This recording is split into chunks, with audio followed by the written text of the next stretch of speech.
Hey, what's going on everybody? Paul Tech here and welcome back to another video. In today's video, I'm going to share with you how you can disable the dedicated Google Assistant button, turn that off from working completely. So whenever you click on it, it will not activate Google Assistant.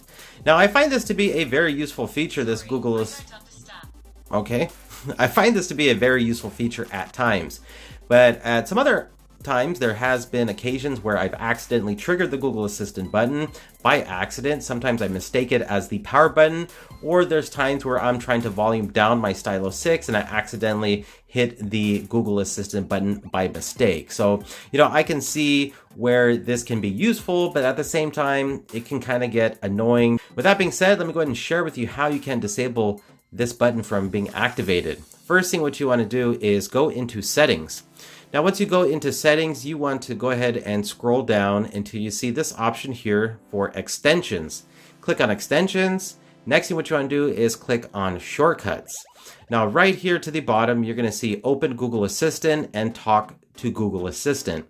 Now, in order to deactivate the Google Assistant button, you want to disable both of these options here. And then once you do that, you can exit out, and now this button will not activate Google Assistant. No matter how many times you press it, it will not be activated whatsoever. So it's been completely disabled, totally disabled. That's how you do it. All right, everybody, that's pretty much it for this video. If you found this video helpful, informative in any way possible, please hit the thumbs up button. And please subscribe to the channel for more helpful videos just like this. This is Paul Tech, and I'll talk to you on the next one. Bye.